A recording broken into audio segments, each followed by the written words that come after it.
À AFNOR Normalisation, on gère les commissions de normalisation qui élaborent les normes d'application volontaire qui sont plus connues sous les normes NF ou les normes ISO. Ces normes sont développées par des commissions de normalisation et les commissions de normalisation sont constituées aussi bien des pouvoirs publics que des industriels ou des laboratoires prestataires d'analyse. Chez AFNOR Normalisation, on apporte le conseil et le soutien aux membres de commissions de normalisation pour les aider à faire valoir leurs intérêts. Les commissions de normalisation sont constituées aussi bien d'industriels que des pouvoirs publics.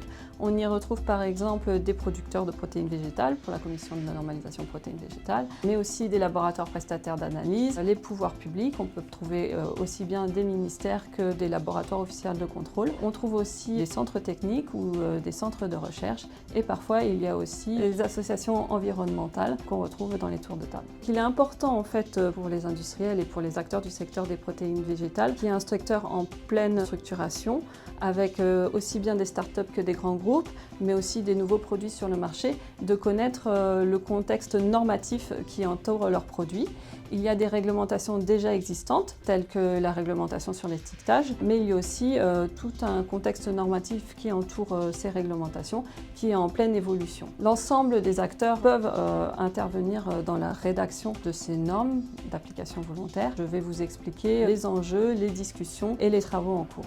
Entre la réglementation sur l'étiquetage, les normes codex et les normes d'application volontaire, qu'on peut connaître comme les normes ISO internationales, ou aussi des normes qui sont produites par des consortia privés, il y a de quoi être perdu. Ce qu'il est important pour les acteurs, c'est de connaître ce qui existe et de connaître les enjeux de cette normalisation qui est en train de se mettre en place. Il faut savoir que les acteurs publics français et industriels français se sont engagés pour structurer le marché via la normalisation volontaire. Il y a des travaux en cours internationaux avec des discussions importantes sur l'avenir de la normalisation des protéines végétales. L'objectif de cette intervention sera d'expliquer les discussions qui sont en cours et les enjeux pour les industriels. Dans le cadre du thème de ce colloque qui est la formulation des protéines végétales, le marché des protéines végétales est un marché en pleine croissance. Il y a une forte demande des consommateurs pour des produits sains et durables et les protéines végétales répondent à ce besoin. Il y a aussi de nombreux produits qui arrivent sur le marché avec des nouveaux produits à base de protéines végétales mais aussi des nouvelles sources de protéines végétales